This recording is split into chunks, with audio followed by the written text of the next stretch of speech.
Welcome to Future Economy Start With Youth, the podcast. My name is Kevin Eustatia, and today we're going to be exploring the intersection of social impact and financial sustainability through the lens of investment readiness, a really important and interesting topic. And to discuss this really interesting topic, I'm happy to be joined by Niek van Dijk. He's the Scaling and Investment Manager at the one and only CFYE, the Challenge Fund for Youth Employment. We have Andy Bownds joining us online. Thank you so much for joining us, Andy. He's the founder and CEO of recycling facility EcoBrix in Uganda.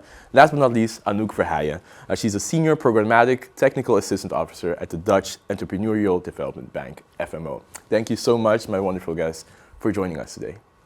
Across the globe, businesses, governments, and communities are increasingly recognizing the importance of social businesses and also the necessity of them to attract investments to grow their businesses, and also with that, of course, grow their sustainable and social impact. Niek, I'm starting immediately with you. As a Scaling and Investment Readiness Manager at the CFYE, how do you perceive the role of capital in enhancing the impact of social businesses? Yeah, I think what we see a lot, just like any other type of entrepreneur, a social entrepreneur will also just start out with an idea, right? And after that, trying to set up the idea, trying to set up the business, he or she will mostly be looking for friends and family for support, financial support, or mostly self-finance. And then after that, just like most other entrepreneurs, will enter a business competition or will enter an accelerator program to further grow, to receive some grant capital, maybe also some non-financial support like technical assistance, advice, which is also, of course, very important at that early stage of growth. But I think, and again, just like any other entrepreneur, the biggest challenge is when the entrepreneur needs to make that shift from relying on grant capital to moving into more commercial forms of capital. This is where things get tricky and a lot of entrepreneurs will struggle. And I guess that's the same for social entrepreneurs as well as conventional entrepreneurs. The interesting thing is, of course, that there's an increasing number of providers of, call it patient capital, call it concessional capital or impact investments, but essentially financiers that value the creation of impact next to making financial returns on the investment. And I think this is the asset class, the potential for investment that's very interesting for social entrepreneurs. And of course, they can rely on more conventional forms of capital like angel investors or seed capital, venture capital. But I think a big difference is that these type of investors require much faster growth and put a lot more pressure on the business than might be good for a social enterprise at those relatively earlier stages of growth. And the good news is that impact investment as an asset class is really growing. I think it was in 2022 that the global impact investor network concluded that for the first time ever, the asset class was worth more than $1 trillion. So that's quite a considerable amount that is flowing into the sector, and that is fortunately increasingly coming available for social entrepreneurs. Wow, that's really interesting to hear. I think it's quite clear from your understanding that patient capital is just a really crucial part for setting up social businesses for success. Of course, I think that's easier said than done. So my direct question back to you is, could you elaborate on specific strategies that social business can take or tap into, for this source of financing? Yeah. So I think it's very important to understand where the money is coming from, but also how impact investors make their decisions, like how the internal works of impact investors and impact funds are. And even though, of course, they're called impact investors, in the end, also impact investors need to make financial returns, healthy financial returns. So in a way, they might be just as careful in making their investments, might be just as detailed in their due diligence as a regular investor is. So I think there's maybe a slight misconception that it might be easier to attract impact investment capital. And I think that's also why quite a number of social entrepreneurs, when they're trying to get into an impact investment loan, they are getting disappointed. There are way more social entrepreneurs looking for capital than capital actually being provided. And sometimes also the terms and conditions for the investments are not how the entrepreneurs want it to be. So there's quite a pipeline mismatch. But the good news is that we see quite a lot of developments also in the impact investment sector. On the one hand, we see that a lot of impact investors are considering to move into new, I would say more innovative forms of capital, zero interest loans, for instance, or result-based loans, which value the creation of impact more directly than impact investors who see it as a metric. So that's one thing, and I think the other thing is that we see increasing a number of impact investors also united in the Collaborative for Frontier Finance to look at lower tickets. So where normally impact investors would only start to invest as of 250,000 euros and up, we now see an increasing number of impact investors who go to 100K or even down to 50,000 as a minimum for a loan. And that's of course opening up a lot of new opportunities for social entrepreneurs. I guess also something that FMO is also seeing in the market. Yeah, and not only I think amongst impact investors, but also in the, for instance, other financial institutions we work with, where we really kind of try to push banks to really go to markets that are harder to reach, youth entrepreneurs, women entrepreneurs, and doing that to kind of more innovative finance products like second loss guarantees, for instance, combined with technical assistance programs, where we really build up the capacity within banks to really kind of look at a different category of entrepreneurs than they would normally kind of finance being in their comfort zone. Yeah, so I think it's very important that as a social entrepreneur you understand what's out there, what the requirements are, and also what an investor expects from you, and tap into that. And I think one of the most important elements also there is to show and sell that you're creating impact as a social entrepreneur. And I think that's also where CFYE comes in and helps, because we also help our entrepreneurs to report and validate that they are creating these jobs for young people. And this is a very important social impact also to sell to investors. Yeah, no, it's incredible to hear. Thank you so much for breaking that down, both you, Anouk, and also you, Niek. Now we spoke about this on a higher level, but I think it's important to also go on a local level and look at the practical business perspective. So Andy, joining us online. Thank you again, Andy, for joining us online from Uganda. I think we're here to also discuss, as I just mentioned, the practical business perspective. And as the CEO and founder of the recycling facility EcoBrix in Uganda, can you share more about EcoBrix's journey, and what specific impact metrics do you track in terms of what you do, and what do you demonstrate to potential investors, Andy? Yeah, no, sure. EcoBrix journey has been really interesting. We started tiny. Really at the elements of pyramid, really in the recycling work. So we were the sort of informal waste picker. Starting in my garden, collecting plastic, and then within the first month, we realised that this can work. We ended up putting a sign on my gate just saying we buy plastic at a very low price then, because we didn't really understand the market. And then we had 2 tons in my garden within the first month. And whilst that was all happening, we researched into the blue chains of circular economy practices, closed loop cycles, and found there was a sustainable chain that we could tap into. And we just needed to be able to add more value to the plastic. And that's why we ended up building a recycling facility, and we also happen to now run 70 plus tons every month, and soon will be 100 tons plus. But it's been definitely a big journey. I think one of the elements as you grow is how to hold yourself accountable to that impact. Because suddenly as you start changing from grants into different types of financing, is a really interesting journey that you need to obviously keep to your clear. It was why you set it up, which was the impact focus on the environment and job creation in our case. But then the questions that are asked relating to investment is very, very different from the grant world. So it's been a really interesting navigation to get to that point. And things that we've done is established the Uganda Recycling Association, which is sort of unionizing we're down there at the pyramid, and we're unionizing that bottom pyramid that we were once at to have a voice and hold us accountable to our actions. So that's been something that's really exciting. And as we do that, we're collecting all sorts of data. And we're also one of their IPs on the CFYE, who have helped us to really finite sort of M&A collection data. So every single purchase that happens through our recycling, which is can be hundreds a day, over 3,000 people deliver plastic to us across our wide network.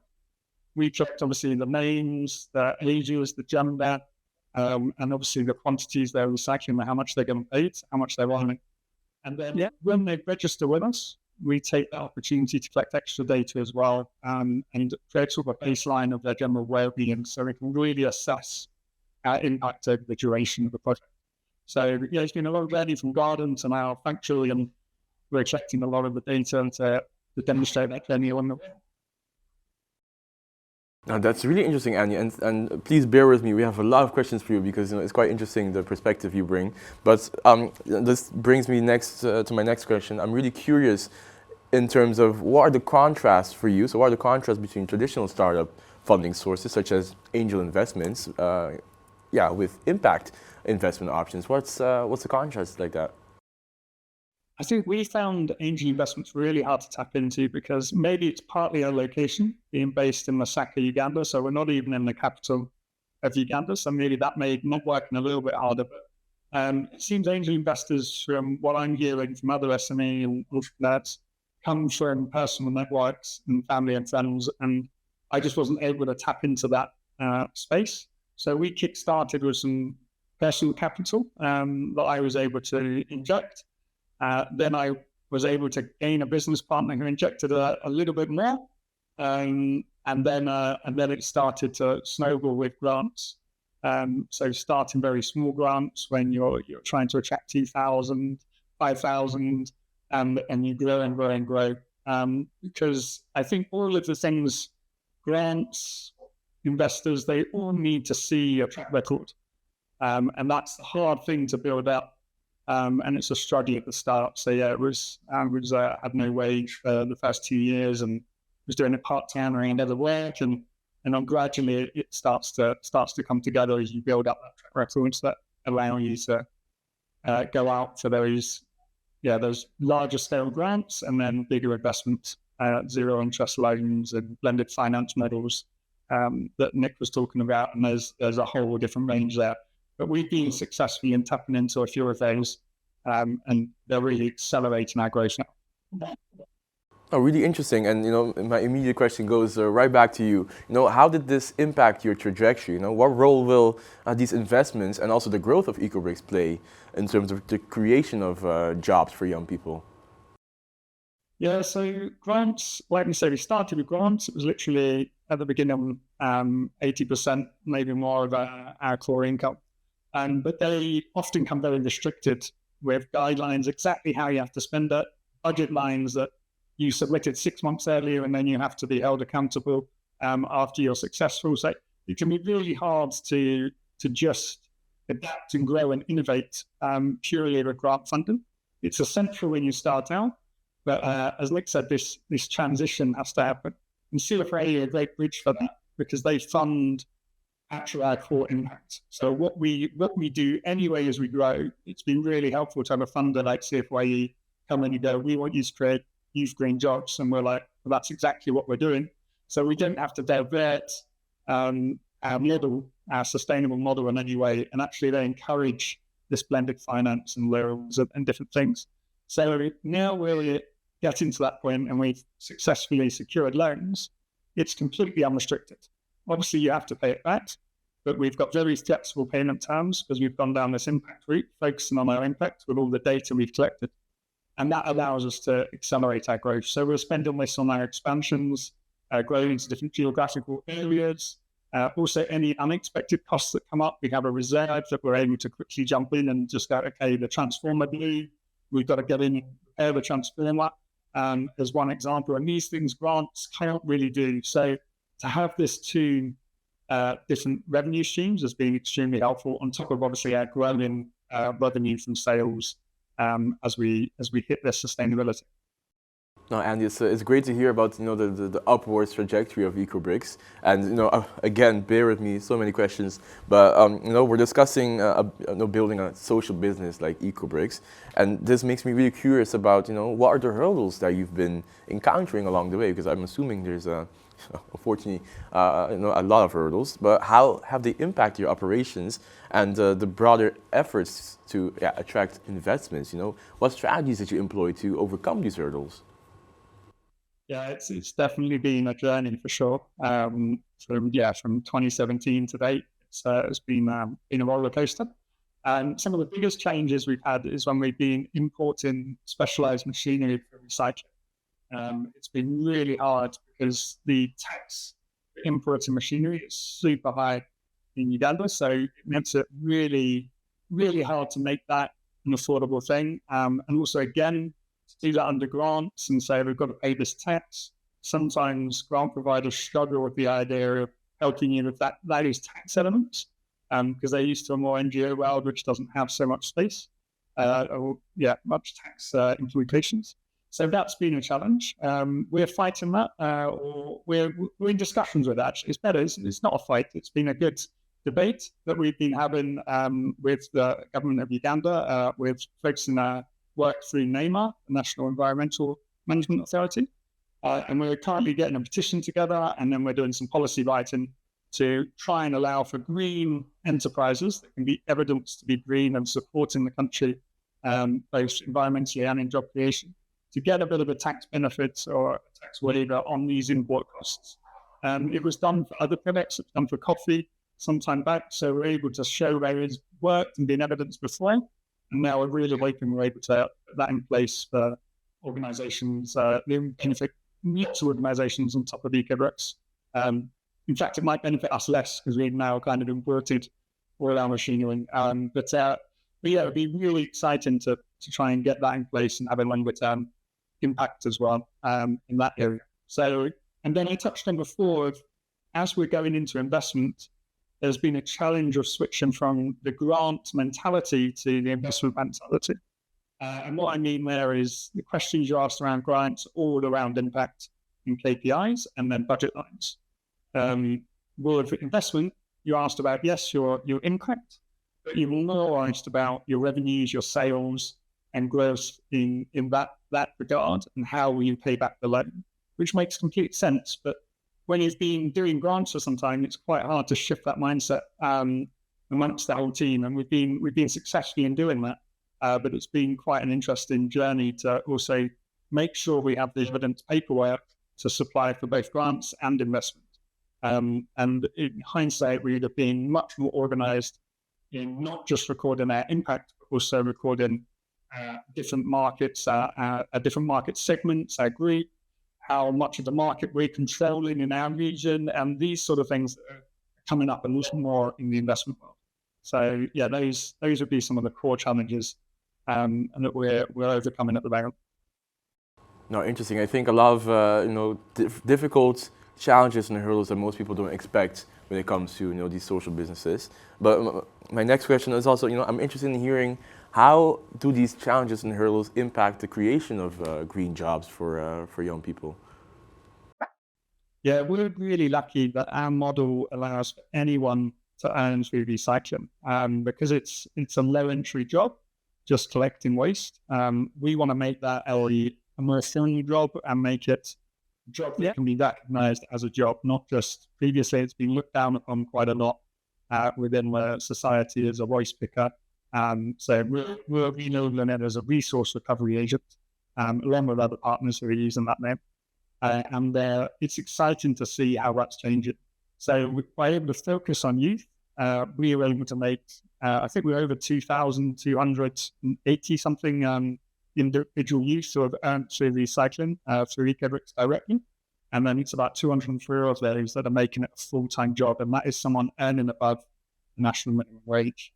And that doesn't include our youth-focused team here on the ground at HQ, where I'm just shifted out of the youth bracket actually later this week.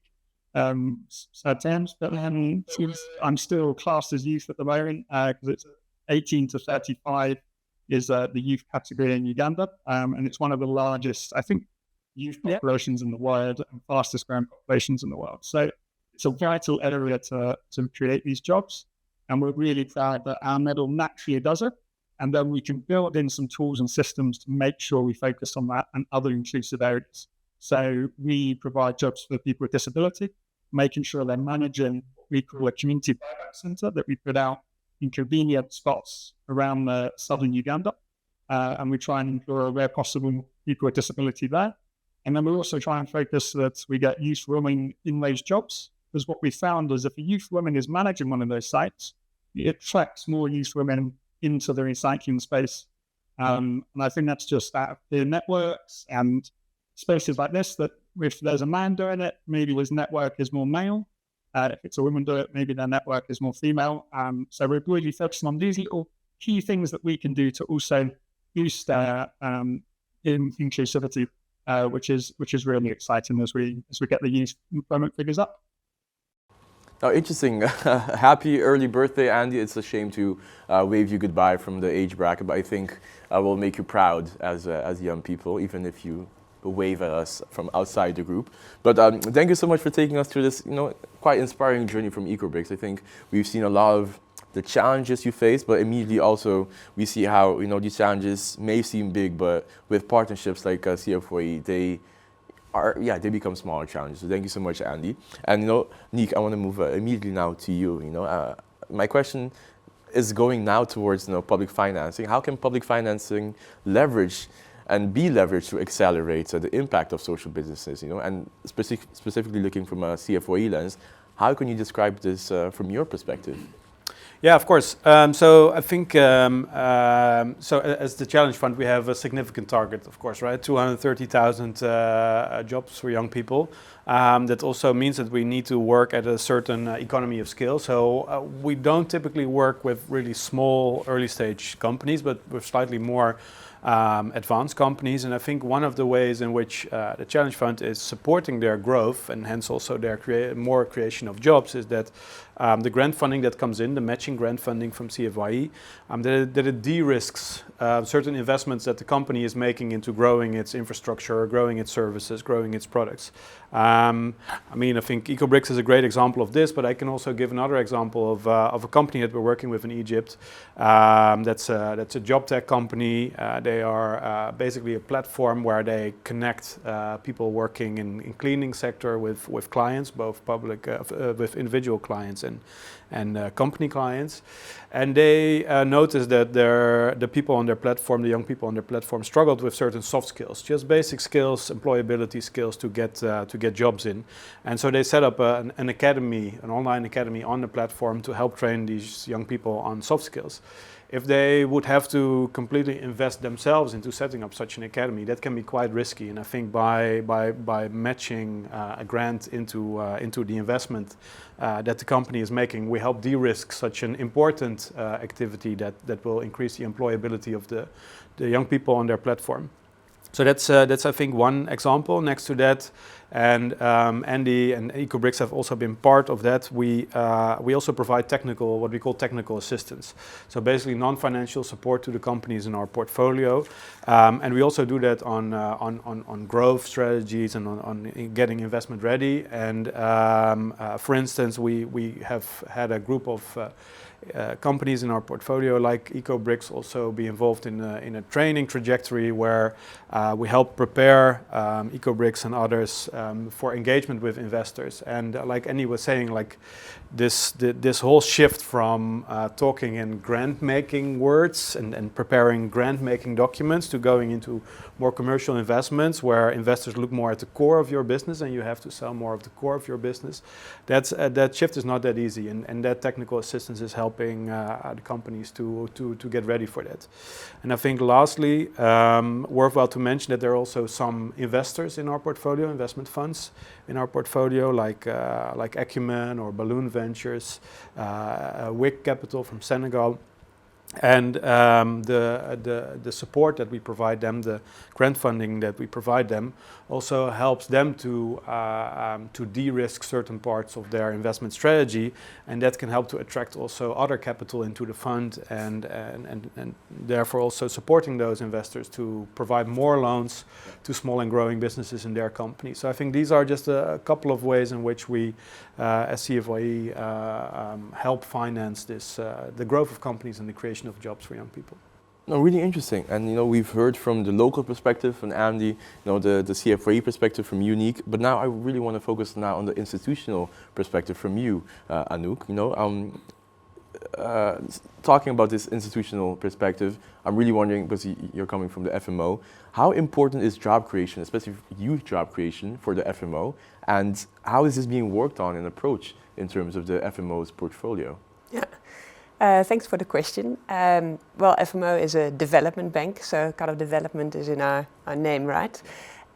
So also if you look at our strategy, 2030 strategy of the bank, it's really impact focused, and we specifically focus on 3 SDGs. So SDG 8, which is decent work, SDG 10, reducing inequality, and SDG 13, climate action.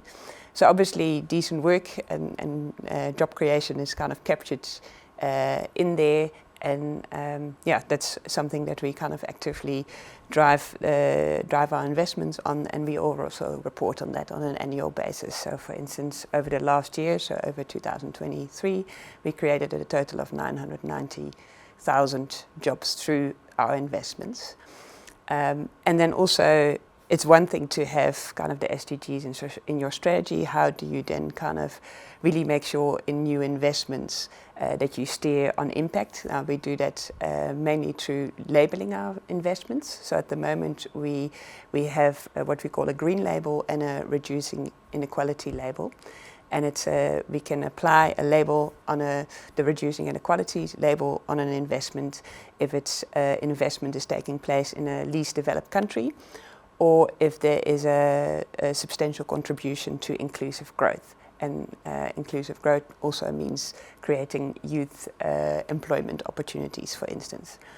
And we set, as a development bank, we set specific targets for these labeling. So for instance, for 2024 now, we say around 50% of our new investment need to kind of receive the reducing inequality labels. So there, in that sense, we steer on impact. And then I think thirdly, which is also important to note, is that as a development bank, we kind of we play in a small space in the sense that we want to have a return on equity, we want to have a return on impact. But obviously, being a development bank, we have a lot of regulations we have to adhere to. So kind of our cost of getting an investment over the line is quite high. So our ticket sizes, therefore, are also relatively high. I mean, normally we can do below 10 million, but that's kind of normally where we start. And so we see if we really want to kind of deliver on our strategy, we need to get a substantial pipeline of investments so that we can invest later on to deliver the impact that we aim to achieve.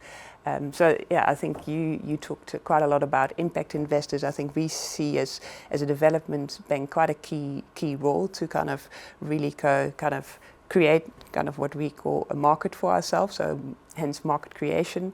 To really have kind of social businesses scaling and reaching the impact that we would like them to have.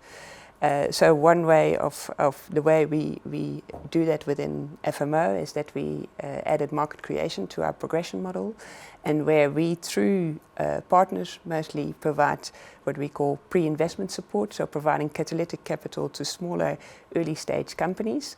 But also we provide grant capital to do more what we call ecosystem development interventions. So those are interventions where we look at where do we want to invest in, say, in the 5 to 10 years, what are interesting market for us, and what are key barriers there to invest in, and what kind of interventions can we design to create a more enabling environment for investments. So that's also where we use public funding because we feel we're creating a public good.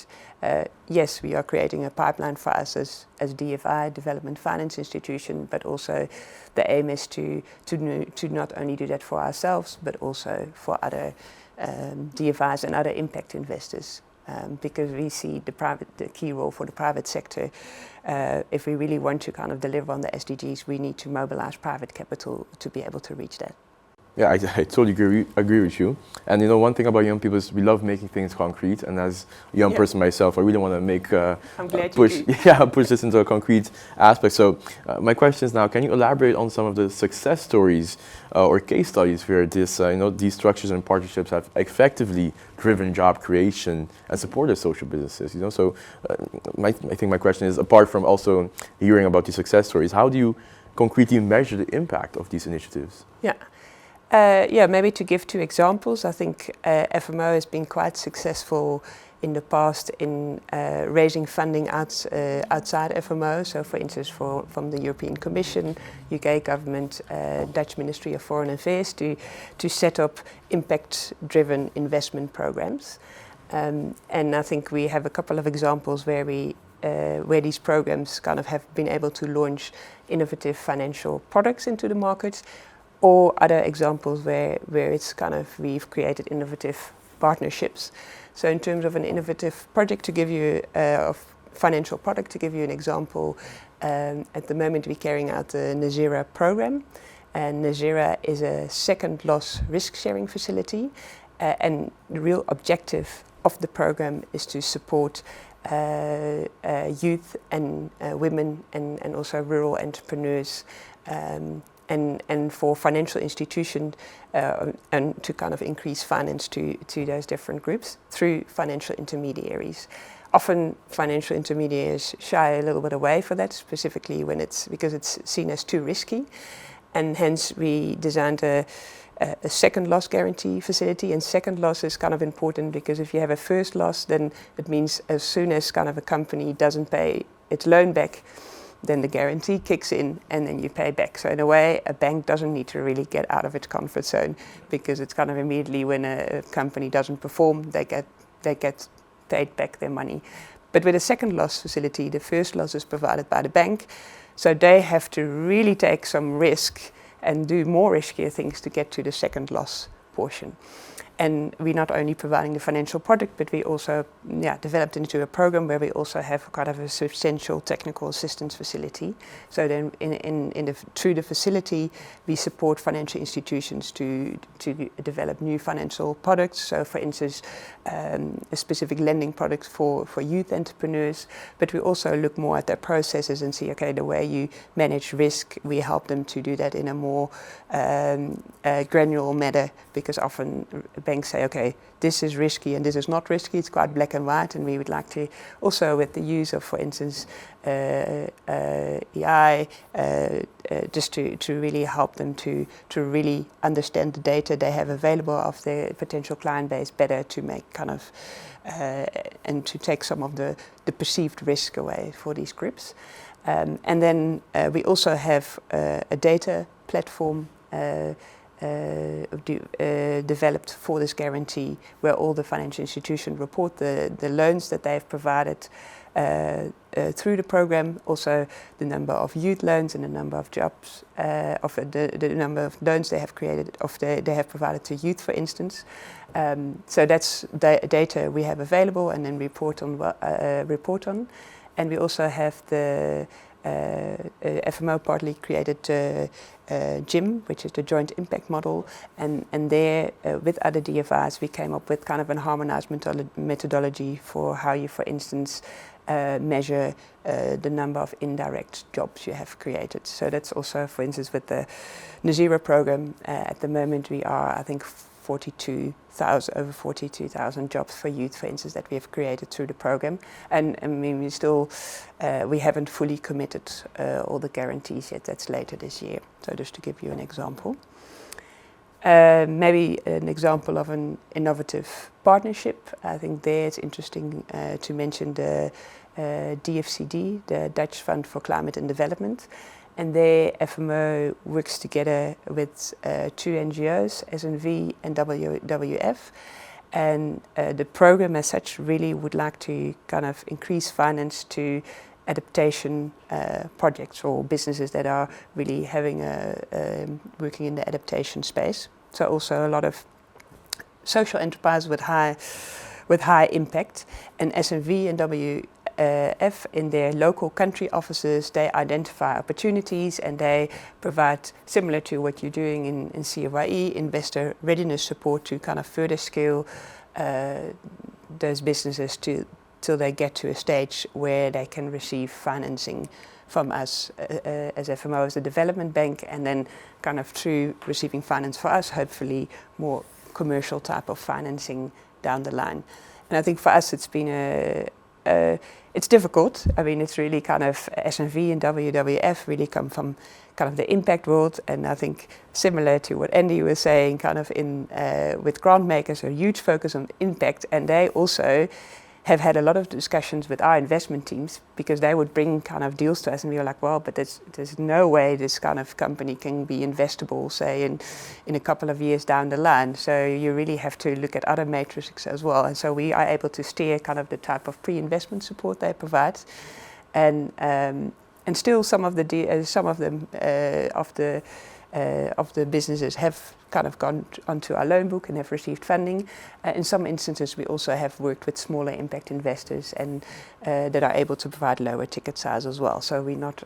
So I think in that sense, we still reach the objectives of the program by increasing financing in the sector by kind of referring them to partners. So I think that's definitely an innovative finance of a partnership that has worked quite well and that we're scaling at the moment with additional funding from the European Commission. Wow, very innovative and very interesting. Thank you so much, Anouk, and thank you everyone else also for these valuable insights. Anouk, you mentioned these investor readiness. I think this is a nice way to go to our next question, our final question also, because I want to ask a question that ties everything together. And I think investor readiness is a perfect example of that. Andy, this question goes to you again. I hope you had some rest after the long list of questions. But my question, I'm going to ask each level, so level by level. So each, first local level, then CFYE level, and then the entrepreneurial level, institutional level, I mean.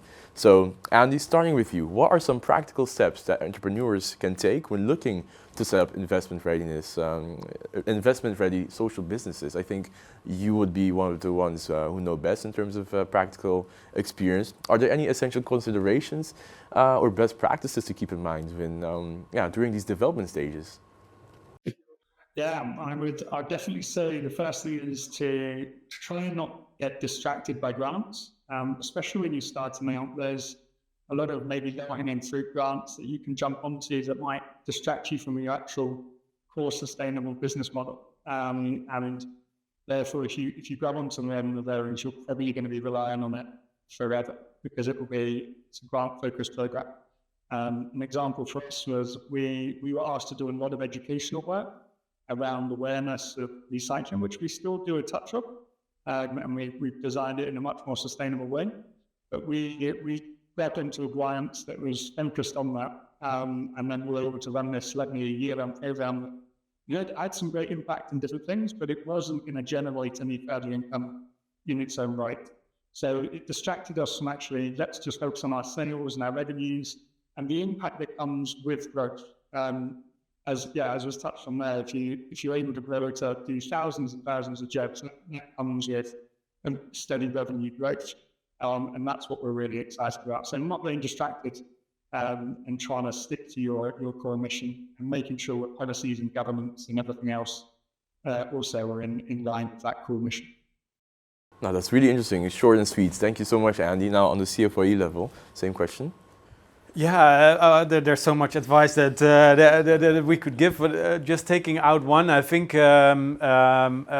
maybe it sounds a bit abstract, but I would say do your homework. And what I mean with do your homework as an entrepreneur is really get in there, dig into it.